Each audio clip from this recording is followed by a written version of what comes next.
Good morning. My name is Jan Viljoen, and we with Vanita Hurbuns, an immigration advisor. I want to put that in bold letters because I get all these immigration people contacting me and saying, you're giving immigration advice, but luckily we've got you on the other hand that's helping us out with all these things. Vanita, it's been an interesting week. I think it's been an interesting 2 weeks, Jan. Good morning, everybody. Good evening. Yeah, thank you for having me again, Jan. I'll make a disclaimer that a lot of the finer details are not out, and some of the things I may say is my opinion as an advisor if I was advising a client. So I'll do that right up front so people kind of know. Yeah, because advisors differ with the advice.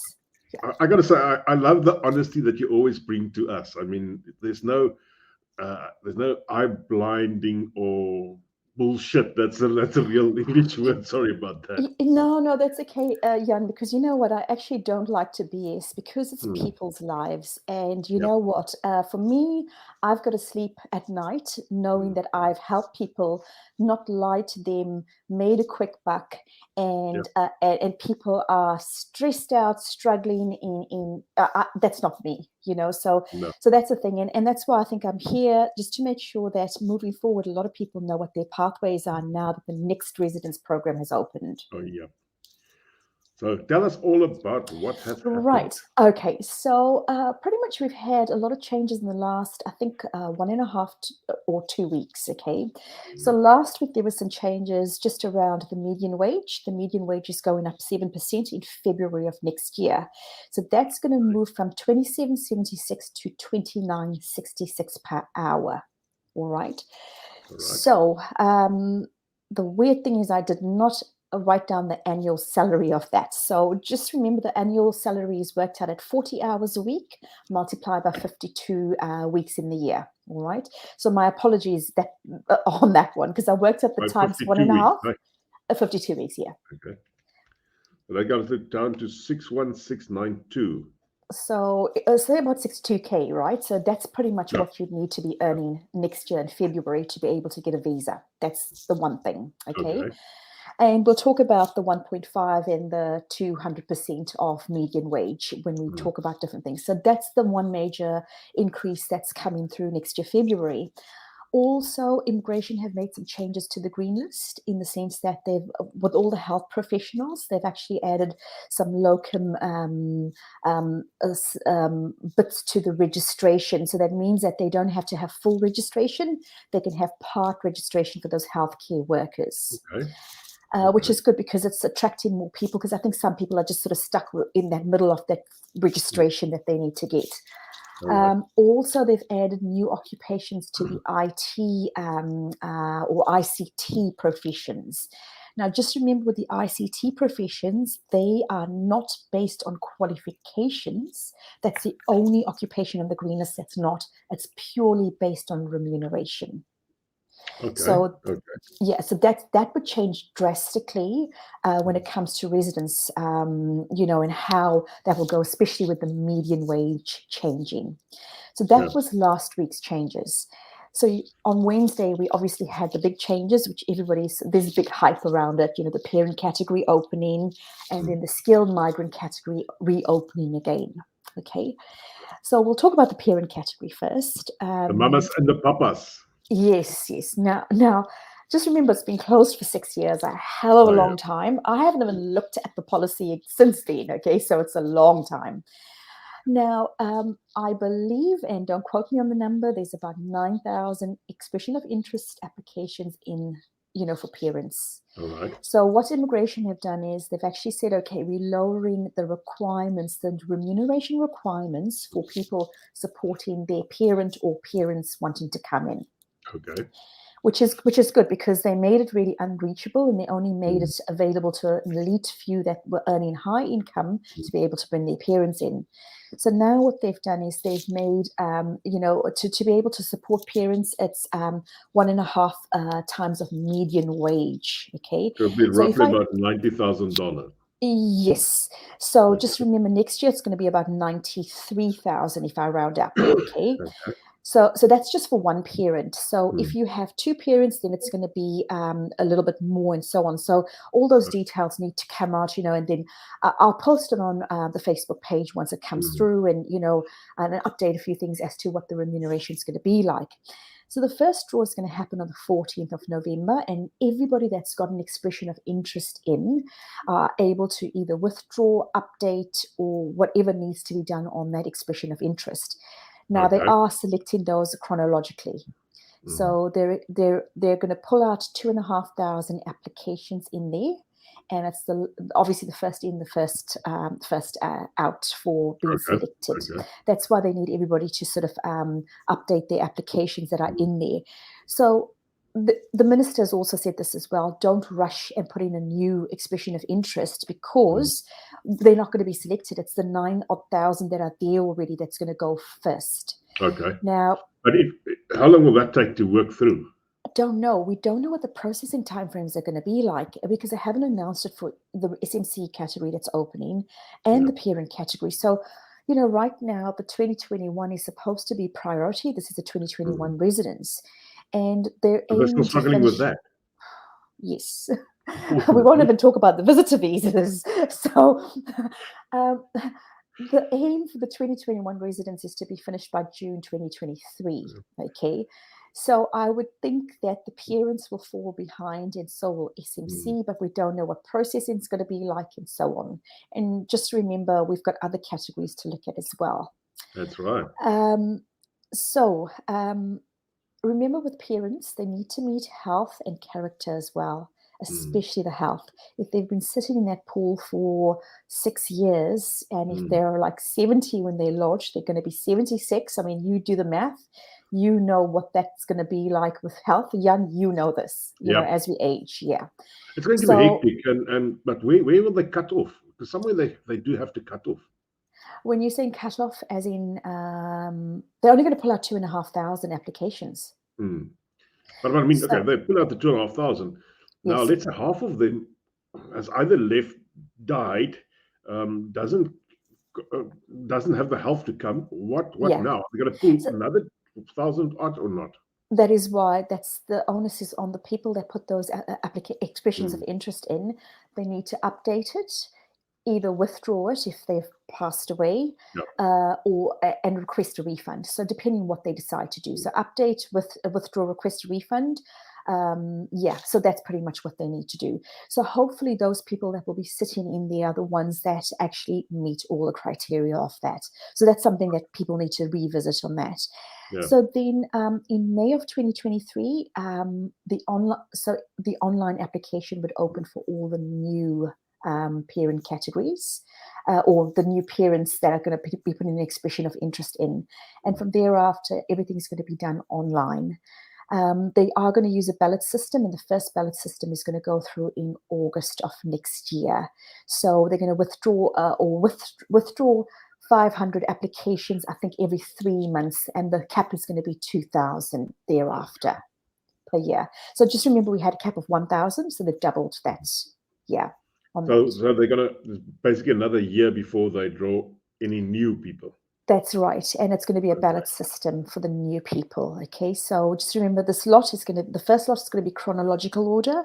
And then thereafter, it's the ballot system that they're going to do. How will they run the ballot system? So the expressions of interest are going to be in there for 2 years, and every 3 months they're going to draw out 500, and they're going to send the invitations out to people to apply. And obviously, if people have passed away or anything may have happened, then obviously there's a space available, so they'll obviously offer that space to someone else. Okay. Yeah. All right. Okay. So that's on the parent category. Do we have any questions on the parent category? I'm kind of. One question here: what does the expression of interest entail? Right. That's based on the parent category. Maybe I think it would maybe SMC, because that's probably the most popular category. Okay, let's keep popping out. Right. Okay, that's fine. So what we'll do is we'll go through SMC now, which has reopened or reopening. What will be the combined income for the household that is supporting the parent? Now that's interesting. Will that 93,000 be combined, or will it be per single So the 93,000 can be combined. So it can be your partner Okay. or your and yourself, or you can have two adult siblings and so on. And just Mm. remember, every time you add another parent, then it increases by 0.5. So I don't think you can take three people's. In fact, I don't know. I Mm. don't know whether you can take three people, whether you can take two adult children as well Yeah. as a partner. I'm not too sure about that. Okay. That's why we need to wait for the criteria to come Mm. through, and then we know exactly what that is. So it will be 93,000 for one parent and One, a further yeah, 45,000 for the second parent. yes, that's right. Is So that and then right? you can combine it. So yeah, so they added a sibling as well that you can combine the income with the Mm. sibling. Yeah. But So that so sibling that has to that's be in New Zealand. yes. Oh, absolutely. And the thing is, though, you have to be a resident in New Zealand or a citizen, and you have to be living in New Zealand for the last 3 years. So that's the Okay. criteria for the sponsors. Okay, so you All have right. to be That's here. interesting. Yes. Yeah. That's good. Okay. That's good. So hopefully that's sorted, and I'll post information on the details of that if people are after that, to prepare for the appearance coming through. Mm. That's a Right. quick question that's in the Mm. back of my mind now. If those parents reach New Zealand, will they have government medical? Yes, they would, because just remember they have to pass the health and the character. So Yeah. yes, they are covered because they're coming on a resident visa. So Mm. with residents, you're covered under the health system or the public health system. Just remember as well, and I suppose this is very good news for a lot of people. We increase our costs. From 41,000 over a 5-year period for any illnesses you may have to 81,000. So Ah, that's okay. that's good news for parents, Mm. because that means if they have any underlying issues that cost a certain amount of money, at least that cost has increased to 81,000. Will that same parent be able to work on that residence visa? You can do anything on a resident visa, Jan. Okay. So if, So it's for like a instance, you full get resident that they will get. exactly, yes. So it doesn't limit them in any way at all to do anything at all. Yeah. All right. Now that's very, very interesting. Yes. So So maybe questions will pop up, but we'll go to SMC, which is probably yeah, everybody, which people are dying to sort of know about. there's nothing else that I can really see that's in that line. But okay, let's go to the Okay. SMC. All right. So the good news is SMC is opening, and it's opening. The first pool draw is going to be on the 9th of November, and that's going to be on the old criteria of 160 points, which is awesome for a lot of people that are sitting there and have not been eligible for the 2021 residents, or the new people that have come through, and the cutoff was July for the 2021 residents anyway. So that's good news for a lot of people. So Um, they threw out the old system because they didn't like it, and now they're bringing back the old system. I don't know, Jan. I don't know. But Ah, come let's on. talk let's talk about it, and I'll tell you how it's done by design. Okay. Okay. This is done by design. So I will, so anyway, so 9th of November is what, 4 weeks away? I actually didn't even count how many weeks away it is, right? So the new people that may have come through on accredited employee work visas and they're not on the green list of occupations, those are the people that are probably wanting to lodge under the 160 points. Okay. Now, the issue is they have not done English tests. Okay. And it's Mm. pretty hard to get a booking for an English test. If you do a paper based English test, and it's a mandatory requirement to lodge an expression of interest, and it's got to be done before the 9th of November. So, Okay. so if you are doing a paper-based test, it's going to take about 3 weeks minimum to get the results, and you need to have the results lodged into the expression of interest. Okay. So my advice is on the English test, try and if you're aiming for the 9th of November, try and do the computer-based test, which you are given in probably like latest a week. Okay, that's Okay. one thing. So that's why I'm saying it's done by design. The timeframes are very short for people that are sort of just meeting the 160 to try and get an expression of interest in before the 9th of November. I actually saw that there was a guy from Johannesburg advertising that he can get the English test for anybody just for a specific fee. But Is he doing the English test? That sounds so dodgy, man. Seriously. Oh, But anyway, let's not go there. Please do No, not let's not mislead go there. immigration at all, because you are going to be you'll cut your chances massively. Now, just remember, so the 9th of November is quite a short time frame. So in January, the points are going to increase to 180, all right? And you need to be meeting median wage when you lodge this application as well. So you can't be earning less than $27.76 an hour. Okay. And come February, it's going to be $29.66 per hour is what you need to be earning. Now, let's talk about the ideal candidate on the 160 points and the 180 points. Okay. So your 160 points, your ideal candidate would be, your trades are going to be your ideal candidates under the 160, provided they have, they probably need to be working outside of Auckland. They need to be between the ages of 20 and 39. If they don't have their qualification assessed, they do need to be outside of Auckland. They need to have 10 years of work experience that can be proved. That's pretty much your ideal candidate for the 160 points. So age, you're getting 30 points. Your job offer, you're getting 50 points. That's 80 already. The age below what?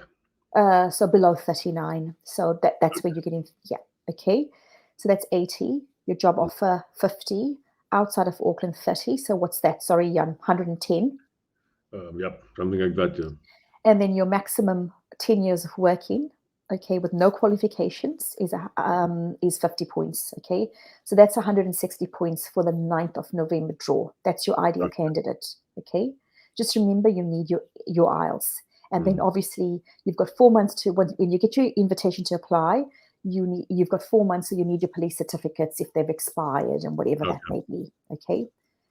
But come January, when we move the points to 180 points, your ideal candidate is going to be your person that is below the age of 39, the person that is degree qualified, the person that has 10 years of work experience, minimum of 10 years of work experience, and obviously with a job offer as well. So that's going to be your ideal candidate. So where are we going to get tradies? Because tradies, most of them have got 10 years experience, but they don't have degrees. Yes. So the thing is, though, they can still get their qualifications assessed by NZQA. Okay. And so with the current SMC settings, they can pretty much get a level 4, 5, or 6 qualification assessed and recognized, and you get 40 points for that. Okay. All right. So you're okay on the 180 points if you are able to meet all that criteria. Okay. There has been talk about partners not being getting open work visas come December. Now, if you are struggling and you are relying on your partner to get a skilled job that meets the median wage and meets all the criteria of what the main applicant means, you may be in trouble, because if immigration pulls the rug and says partners are not going to get open work rights, you can't claim the points then, because they've got to get they're going to get a work visa in their own right, you are going to be stuck. So if you're working with an immigration advisor, you really need to know your pathways now, right? As to whether you meet the criteria or not. So say, for instance, if you're still in South Africa and you have a job offer and you meet the criteria of either the 160 or the 180 points, lodge your residence application. Because just remember, you don't need to be working in the job. You need to have a job offer. Okay. Yeah. Okay.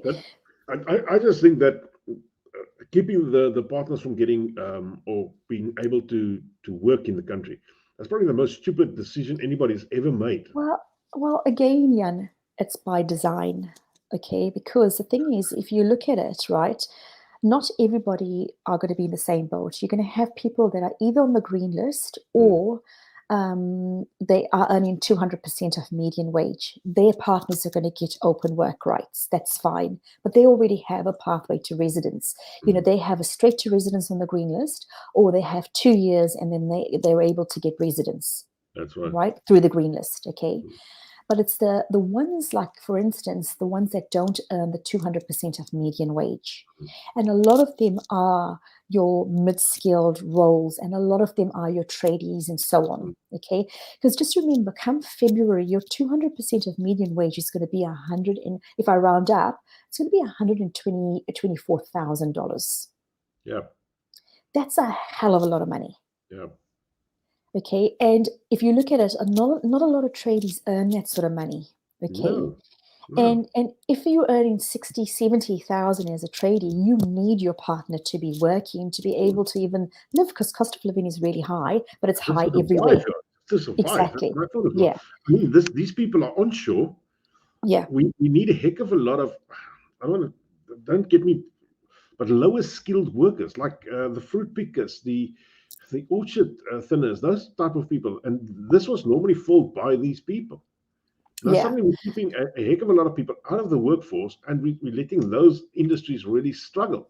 So Jan, let me correct you on that. So the primary industries, we have an agreement, sector agreements with the Pacific Islands and so on.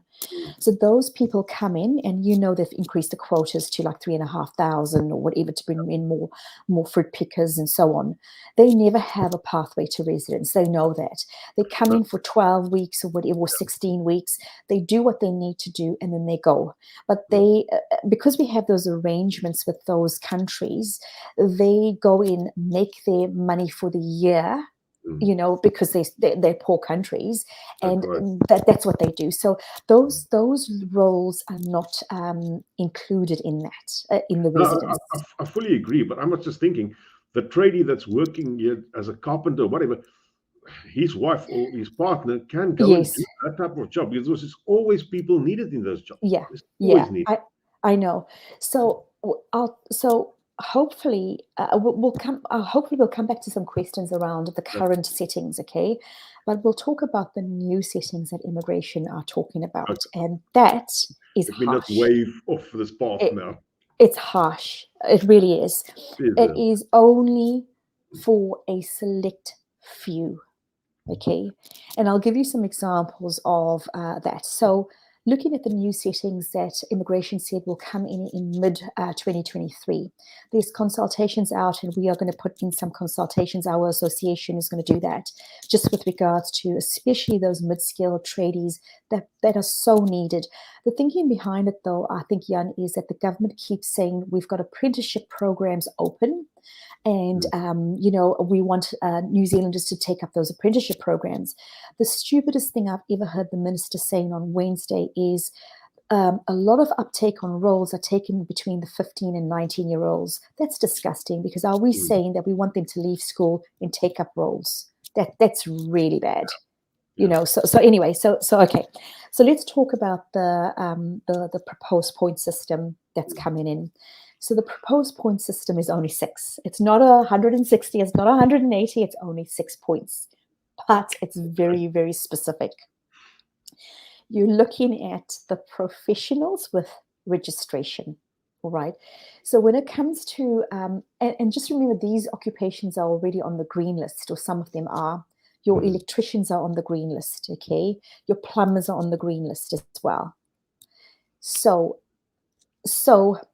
they already have a pathway to residence, okay? But it's the ones that your tradies that need registry or don't have registration are going to struggle. So the proposed new point system is there's 3 categories. NZ professional registration. The minimum work experience they need to have is 23 years plus registration with a 23 years work experience. So Jan, that's a 40-some-odd-year-old person. Okay, this person's only 45 years old. Exactly, right? So take your profession, okay? You would have however many years, right? So you'd have to show that, or however they expect it to be demonstrated, as well as you registered with the professional body. So you are the one that would be able to come in. So say if you had minimum 23 years, you would get 3 points for that. Okay. Then you need to make another 3 points to be able to apply for residence. And the other 3 points is working in New Zealand for 3 years. So you have to work 3 years and then you can put your residence application in. But Interesting. if you Okay. came in, if you came in with a maximum of 26 years of Mm. work experience and professional registration in the country, then you've already got 6 points. So you can actually apply for residence straight away. Now, the good example, What is it? What's the thought behind this? You say 26 years. Now, I'm just thinking somebody goes to university. He's 20 years old. They go to university. Uh, that will leave them at the age of 50. yeah, yeah, Holy exactly. crap. Okay. Exactly. And I thought about it and I thought we have such an aging population with our Yeah. health system so crap at the moment, right? What are we doing? I don't understand, but it's Mm. obviously going to limit people, because just remember, those people, let's face it, Jan, when you're older, you're more settled in your job, your country, wherever. It's I hard for was you to I leave. was thinking of that as well. They probably won't leave for Australia in 2 or 3 years' time. Yeah, and Mm. it's hard for you to leave your comforts and where you are because at that Yeah. profession, you're probably top dog, you're earning good money, you're comfortable, Yeah. right? What would make you Getting ready leave? for bloody retirement at age 55 into 49. Exactly, I mean, exactly, geez, come on, that was what was with me. e- exactly. You know what I'm saying, right? So yeah, Yeah. that's one thing. So that's one criteria. So that's the professional. The next criteria is the qualification. So what we are saying is we want degree level or higher. Okay, Yeah. so we want like level 7 degree to level 10. All right. Okay. So it immediately cuts out your tradesperson. But I'll give you examples of where the tradesperson, can come in and how they Mm. can come in. Okay. So there is So hope. I don't know. I don't know.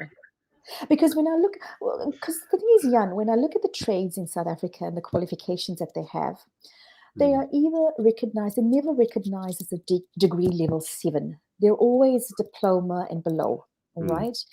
And when you look at that, they're not going to meet the minimum points of 7, of 3 at level 7 degree, a Yeah. degree.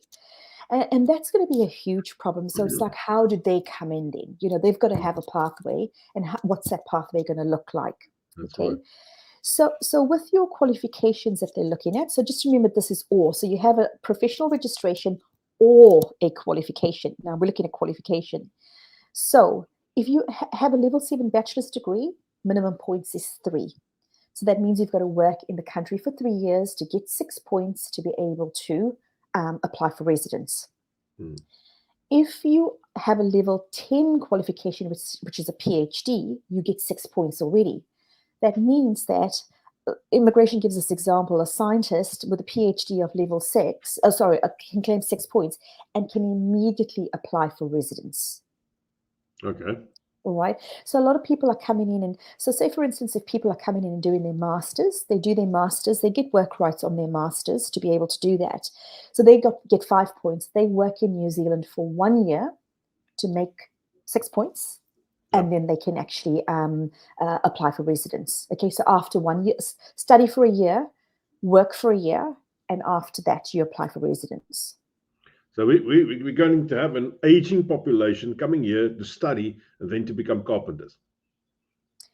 Is I that what don't we're know yet. Exactly. Look, I don't know what the thinking is behind it, seriously, because we do need people on the tools. We need people with skills, on that. I just struggle to see the reasoning in this. That's what I'm saying to you. It's done by design because we're only being selective on who we Mm. want to get in. We not, I thought about this, right? I thought about a young graduate who's done a master's. Okay, this is a young 20-something that's only studied. Okay, Mm. and they've come in and they've done so. Say for instance, they'll do their masters in New Zealand. Okay, now they will need to work for 1 year in New Zealand to be able to get a job. Okay, Yeah. so it's possible that they could have a pathway in that regard. Mm. Okay, so you're looking at the really young 20-somethings that are willing to do that. Mm. Okay, so you get the older people and then you get the younger people that Yeah. would want to do that. Okay, now the next one, which is the high income that they talk about. So when they talk about high income, you get 6 points if you're earning 3 times the median wage. 3 Okay, times the so median wage. yeah, so how much is that? 180,000, more than 180,000. Yeah, you get 6 points already. Now, a lot of like the civil construction type guys, they earn that kind of money, but mind you, they're on the green list already, Yeah. so they can go straight to residence. So it's not like they need to do that. Then you get pathways where, well, 200% of median wage. Again, you've got the tier 2 pathway, which is working 2 years in New Zealand and you get residence from work. So that's a green list again. Okay. Yep.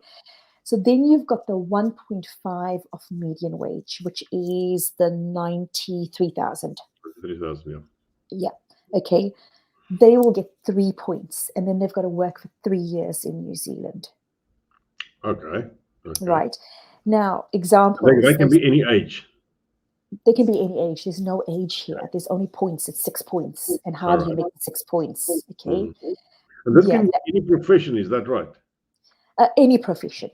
So any profession. A carpenter at $93,000, yes. In 3 years down the line, he can get residence.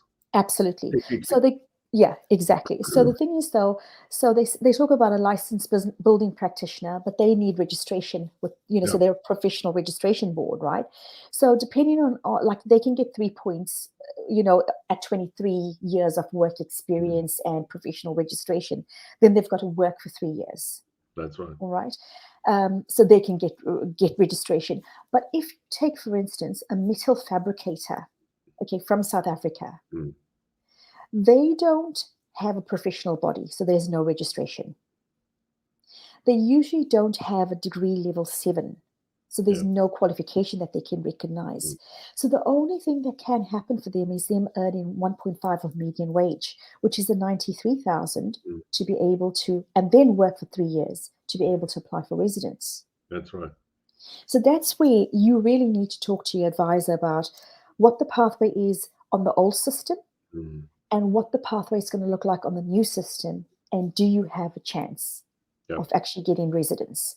Because the thing is this, immigration have said as well that if people are ineligible for residence, and they're talking about people that are going to be earning like 60,000 and whatever and don't meet the criteria, they're looking at a stand-down period for them. So they work for 3 years and they have to leave the country. We're not even talking about people earning below median wage. That's what they're talking about. So the thing is, if you're coming in on very little skills and you're not going to meet the criteria at all, in the 3 years, you, like, say you're earning 65,000, you're never going to get to 93,000. And just remember, median wage changes every single year. So the goalpost keeps moving. If you're never going to earn another 30,000, what in the 3 years that you will be working, you have to leave the country, and there's a potential possibility of leaving the country. Oh yeah. So that's why you've got to plan really well. These people's partners, will they have open work visas? That's the thing. If the announcement comes through in December, and if it says that you are not earning 200% or you're not on the green list, there's no open work visa, they have to get the work visa in their own right, then that's going to be a problem. Yeah, and that'll have to be the same criteria as... Yeah, but just remember, with this, Jan, we're not even talking, we're talking about only about a main applicant. We're not talking about a combined income or claiming points from a partner on this new system. We're not talking about any of that. It's the main applicant that has to meet the criteria. So, yeah, so... yeah, I don't know what to say, really. That is why I say that planning is very key. Now, the thing is this, while immigration says it's an uncapped market and so on, they've already said that this whole new residence pathway is going to slow down immigration. So in other words, you're going to have people, if they qualify after 1 year, they're going to apply for residence under SMC. 2 years, they're going to apply. So you'll find that the numbers are going to decrease massively over time. And the thing is, though, there's not going to be a massive queue for residents. I don't know, again, how long they're going to take to process and so on, but it is going to, it's going to change the way, it's going to definitely slow down immigration and who's applying. Yeah. So really, the push is the 160 and 180. And then, your professionals coming in. Interesting thing is they give an example of a registered teacher, okay, that has an honors degree, all right? And that's usually at, say, around, so a registered teacher either has an honors degree or degree, okay? So they will come into the country, say, next year, July, and the new system kicks in.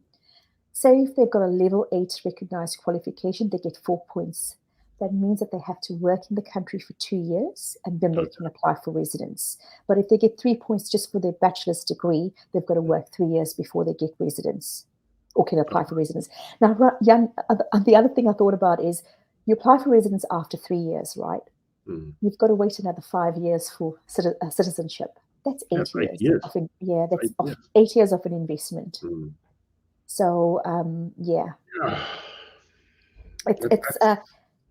it's and by that time people are well settled and they may not want to jump across the ditch, and go to Australia. Probably, you never know. Yes, so but just remember when you have residents, and I think there's a bit of a myth, okay, with residents or permanent residents. You still have to be or qualify for an eligible visa in Australia. You can't just go in and work. No. You can go in and work only if you're a citizen, okay? So you literally start the process from zero if you want to go to Australia on residence or permanent residence of New Zealand. Okay. Yeah, no, I can hear where they come from, but it's difficult. Yeah. So I'm sure there's lots of questions. So let's go. All right. Here's heaps of questions. Yeah. All right, there's a question. If a person is on 42.50, probably that's dollars, as a main person, do we qualify to go for residency now on the November category? The minimum or medium wage would be the medium wage is 27.76. So absolutely, yes, you qualify to go on that. Just remember, you've got to meet the 27.76. Yep. For November. Yeah. Let's start somewhere. As a quick one, is there a list of positions, jobs that fall under the SMC category?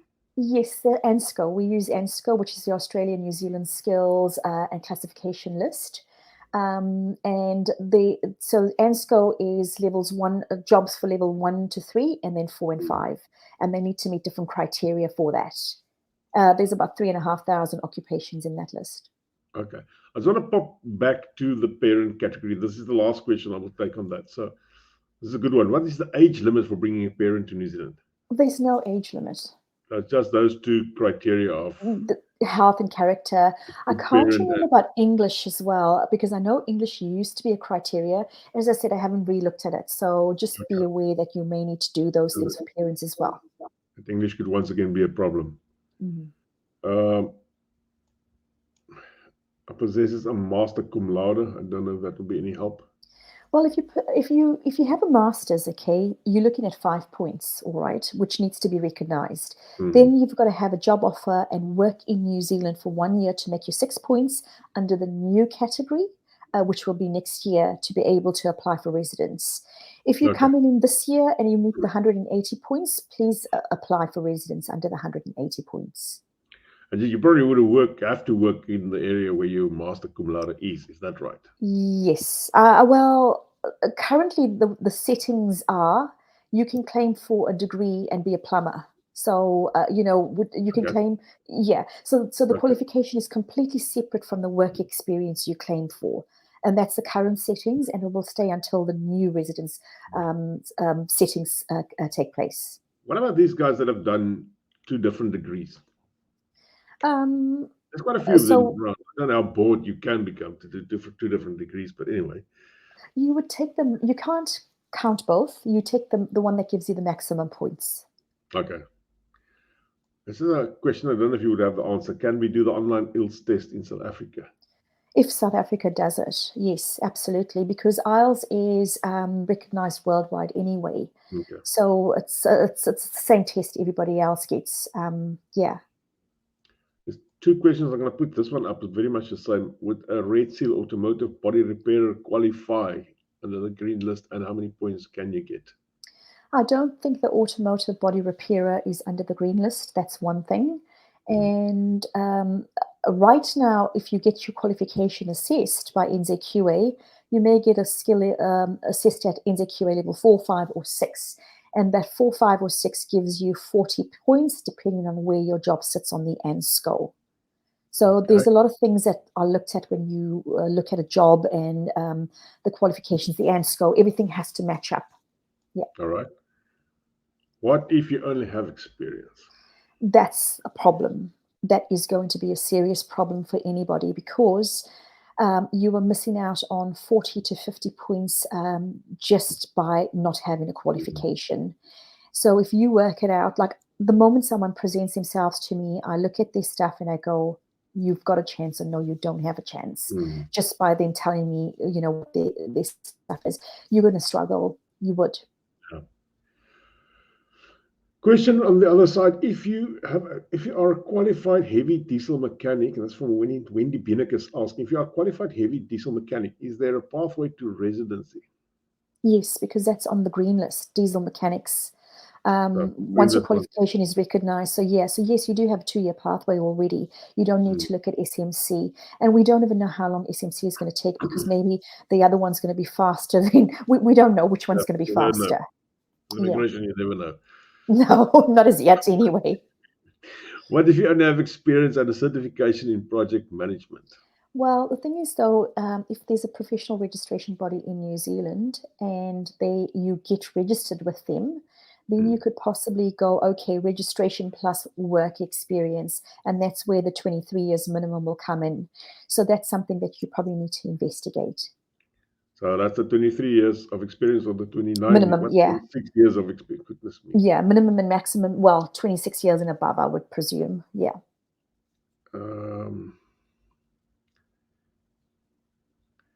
There's quite a few. Let's see. If you have the 160 points and are above the medium wage, which other criteria will you need to reach to apply 9th of October? Well, that's the English test. Yes, exactly. And that's where the problem is that a lot of people have not done their English test, because you know what, it was closed for so long. Nobody's had a mad rush to do that.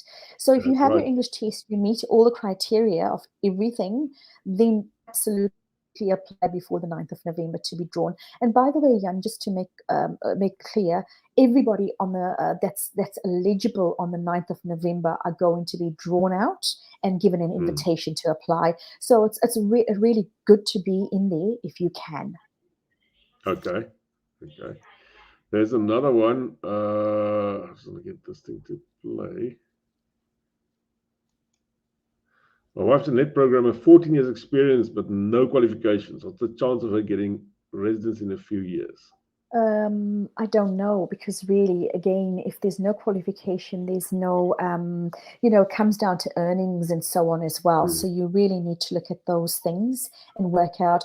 The thing is, though, when you look at, when I gave you the ideal candidates, I didn't look at bonus points at all. Okay, and just remember, you're still getting bonus points for settling outside of Auckland and the current settings. So even under the 180, if you go and settle outside of Auckland, you're going to get 30 points. Okay, so you've got to play around with it. But the thing is, if you're playing around too much and you don't meet the criteria and you start scrambling, there's a problem. There's an interesting one here, Vanita. It's a long one, so I'm not going to put it on the screen. It won't appear on the screen. Basically, the husband is a civil engineer. He's got a great job, fantastic salary, green list, blah, blah, blah.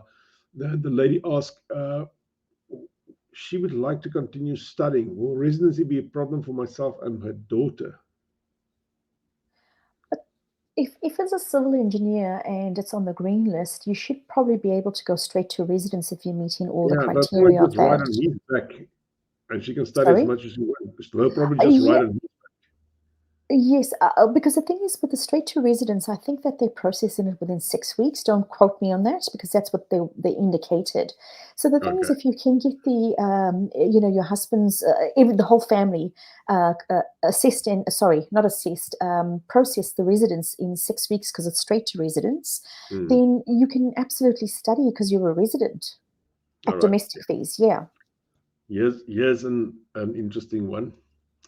I'm a qualified hairdresser, my wife a qualified teacher. Will we qualify to immigrate? Well, the teacher would. The hairdresser would be a level lower than the degree. Okay. Okay. So, absolutely, under the new system, I should say under the current settings, yes, and under the new system, yes. Okay. Somebody got a booking for IELTS on 22 October. So, yeah, you unfortunately, 2022, let's hope that it's going to be ready for your expression of interest before the 9th of, right. yeah. Culinary chef with an arts diploma, would they be eligible for residence? So immigration gives a good example for the chef. Okay, so it says a chef earning 1.5 times the median wage. Okay, and that is 93,000. That's for next year, right? 93,000 can claim 3 points for their income, which is the 93,000. So they would be eligible for residence 3 years, 3 years with skilled work. Okay, that's under the new settings. There is hope. There is hope, yes, but the thing is, though, I don't know how many chefs earn 93,000. Neither do I. Yep. And that's the thing. Here's an interesting question. For the draw on the 9th of October, how many people will be invited to apply? It will be everybody that meets the criteria. Yeah. Another interesting one. Husband's a fraud investigator and she's a fashion designer with a national higher diploma. Would this qualify to immigrate? Your husband would, because he's degree qualified. So your national diploma won't be recognized at all, and you can't claim points on that. But if he meets the degree, yeah, if it's just a level 7 degree, he would meet 3 points, and then he'd need to work 3 points. So 3 years. So yeah, you need to get a job offer. But she will have to get a job offer. She won't have an open work permit. Well, I'm not too sure, because once they confirm all of that, we'll know. Exactly where the partners stand. Yeah, but there is a lot of talk about that. 2 questions. Electricians, are they on the green list? They are on the green list, and so that's why they would wait either 2 years because they're on tier 2. But if we know like certain categories are going to go faster, then you would obviously apply under certain things. Plus, they're on a New Zealand professional registration body, so they meet that as well under SMC under the new settings. Other question: beauty therapists, will they be able to get residence? Physiotherapists, I think, are on the green list, or I may be mistaken, and they're registered as well. So yes. Okay. Yeah. All right. Somebody just asking, where do they have their skills assessed? You said the NZQA. Yes, but it depends, because just remember, some qualifications from South Africa are exempt from an assessment because they're recognized at that level already. So I think probably if you're working with an advisor, they will assess you and tell you exactly what needs to be done. If you're not, you need to look to see if your qualifications are exempt. If they're not exempt, you need to go to NZQA. Okay, somebody just asking, do you have to earn 1.5 the medium wage for 3 years in order to obtain those 3 points under income? We don't know, because that's when the settings will come out, and then we'll know, okay, you've got to maintain that for 3 years. Do you know what I mean? But you know what? The thing is, though, just from my understanding, I would say that you would have to maintain it for the 3 years. Question, somebody just saying, an advanced diploma is regarded as NZQF7. How does New Zealand view this? An advanced diploma is not a bachelor's degree, and that's why they were very specific to say bachelor's degree. Okay, so that's not out. Yeah. Yeah.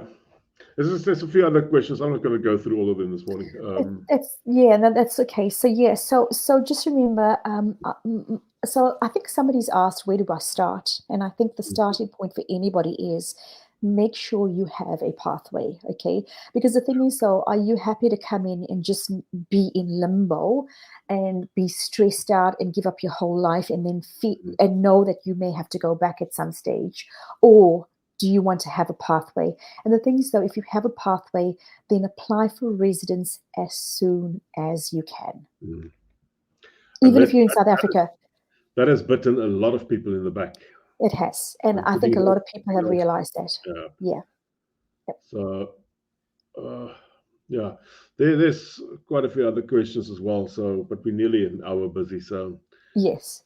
So I hope it was useful. I will post more details on things, and break them down so then people can go, okay, yeah, that's what we need to do on those things. Yeah. And Vanita, can we resume our chat as soon as we have more information on this? Absolutely. Absolutely, Jan. It's always my pleasure to be on your forum. People, so yeah.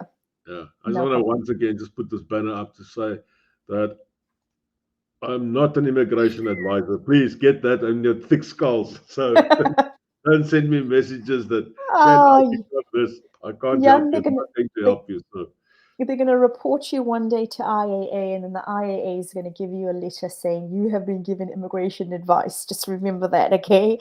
And it's $100,000 fine, okay? No, I'm steering clear of that. I have too much on my plate even to think about listening. Yeah. That's why I've got you. I mean,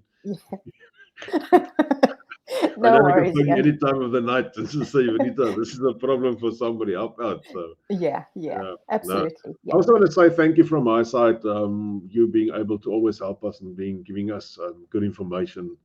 It's really good to know where the source of I can say information comes from, and that it's not the BS that we talked about earlier. So there is still some people out there telling people, "Oh, just come. I mean, pay the money, just come." No, just on visitor visas, there's about 40,000 visitor visas stuck in the new adept system, okay, that are going nowhere fast. Okay. And a lot of people are missing their flights and things. So the thing is, though, if you are booking flights or pre-booking flights, please make sure that they are flexible. I don't know how long immigration are going to take to clear that out. We're coming through to our tourism busy season as well. I hope that it's going to be cleared out soon. And my son's one is stuck in there as well. So Charlie, what's going to do with me? There's issues with the system that has to be manually fixed, and that's the problem. So people have to manually go in and fix it. And when it asks for medicals, allow IT people in the countries that can fix the bloody systems. I'll tell you what, Jan. The visitor visa on the new system went live in January of this year. Okay, but we didn't have a lot of visitors.